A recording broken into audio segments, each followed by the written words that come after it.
Good morning to a brand new day. Time to learn and games to play. Learning things is so much fun. Learning is good for everyone.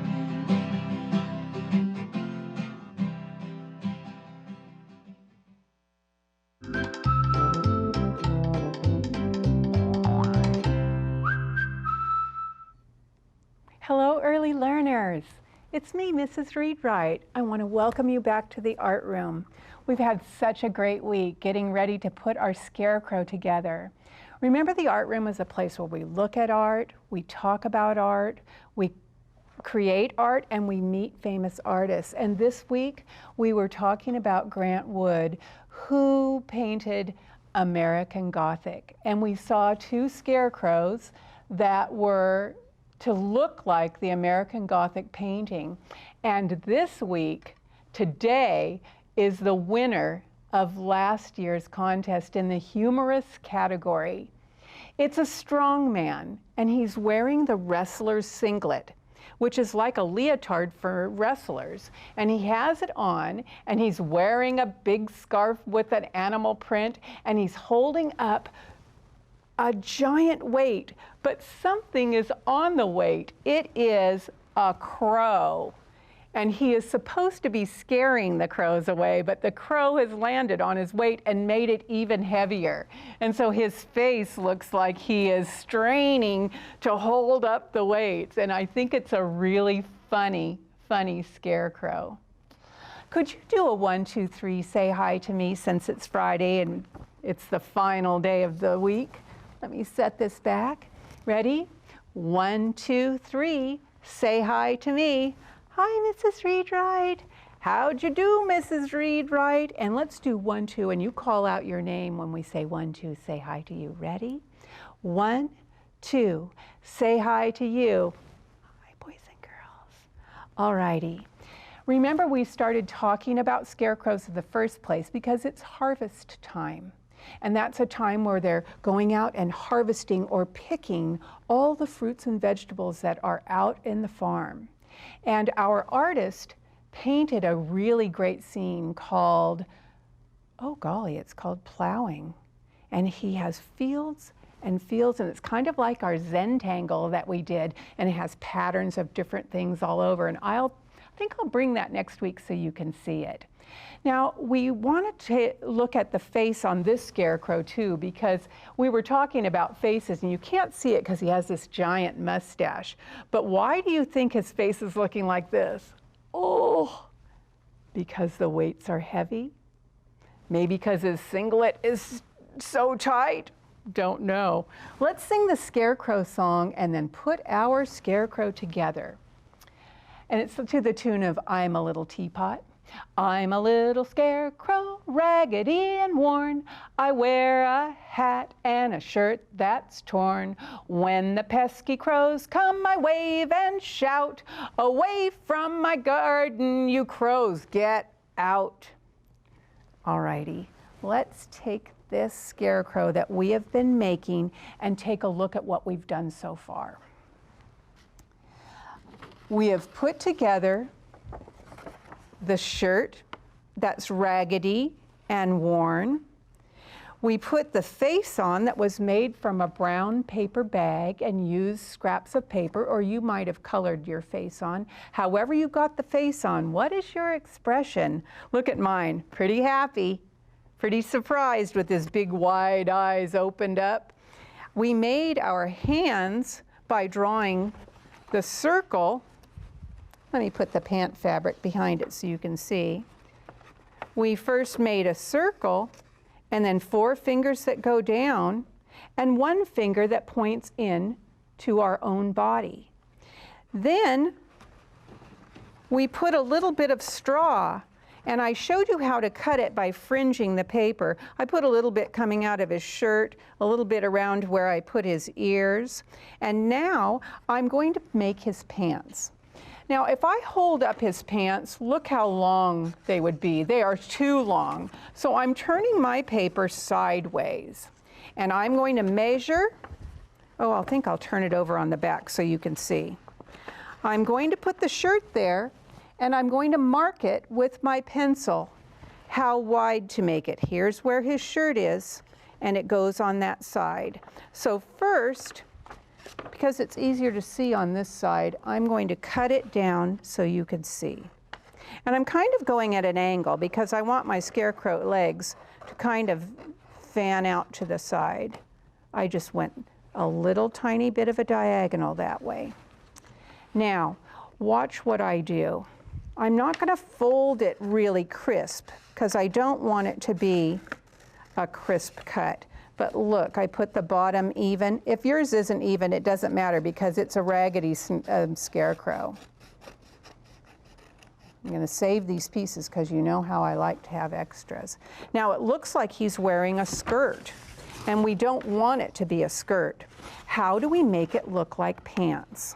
Well, we try and think, where on his body would the legs go up? How far up do I want it to go? I don't want it to go under the shirt because if you see, unless your pants are too big for you, they should be fitting close to your body.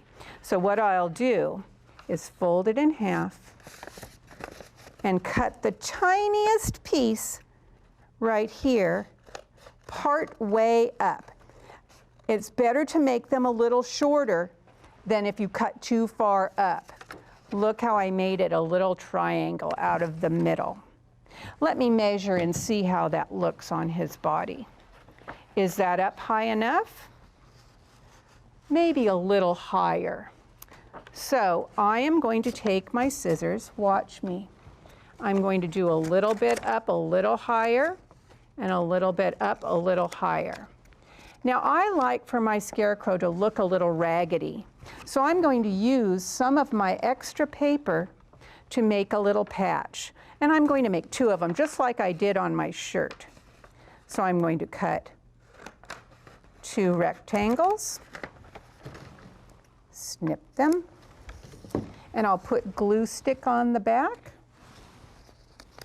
Not on the blue side, on, oh, I have to take the lid off, Mrs. Reed, right? The glue doesn't work that way. Put that on the back and glue it onto his pants. Usually our knees are the part of our pants that get ragged and worn. I'll put that on there. You can hardly see it, so I think I'll put, will this show up better?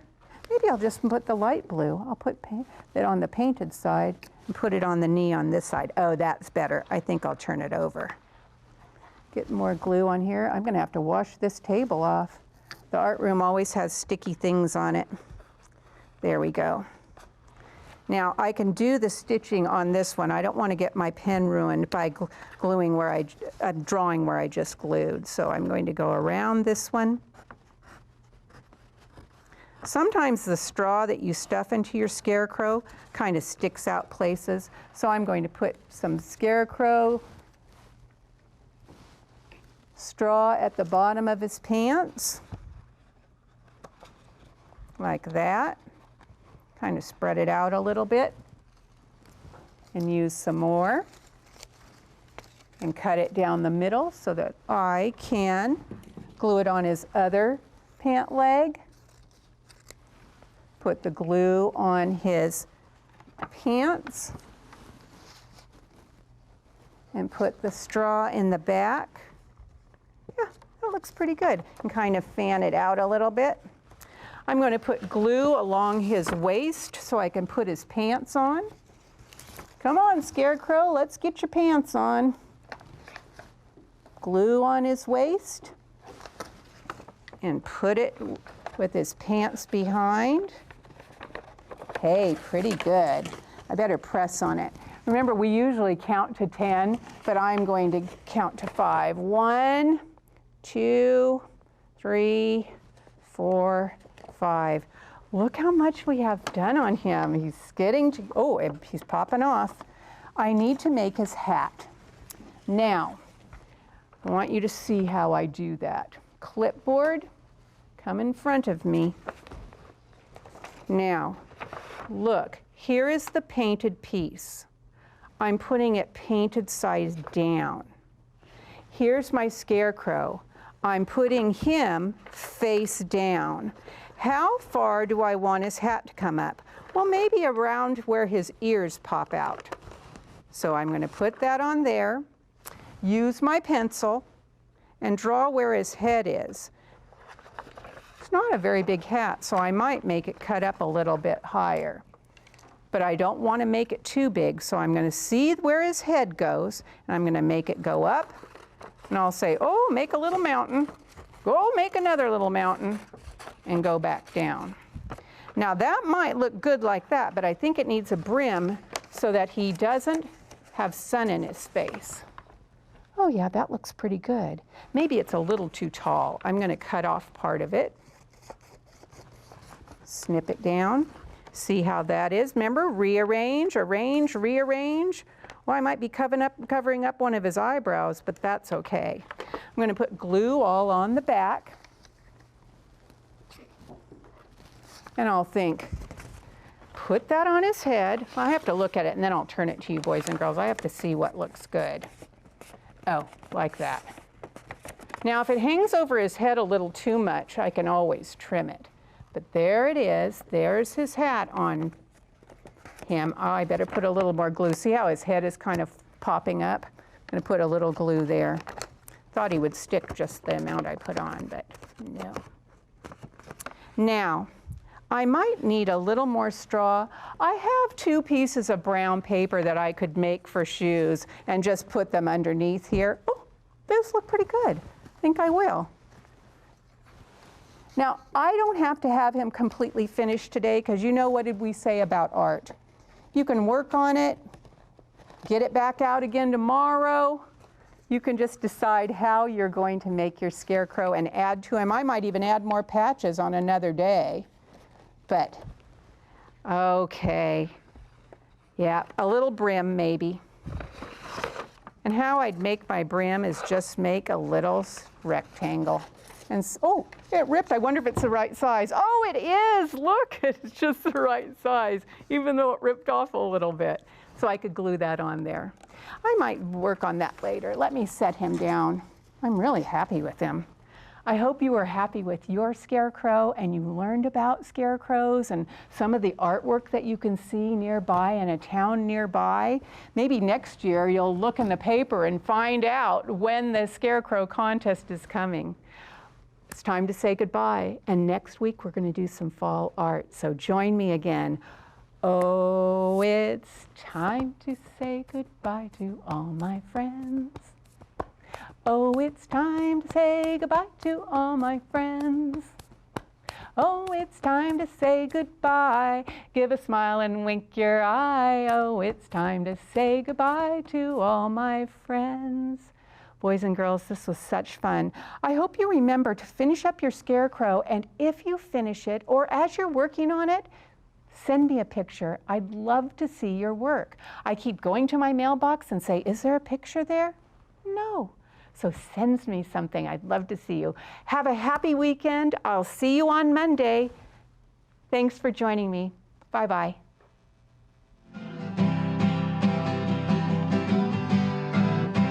Good morning to a brand new day. Time to learn and games to play.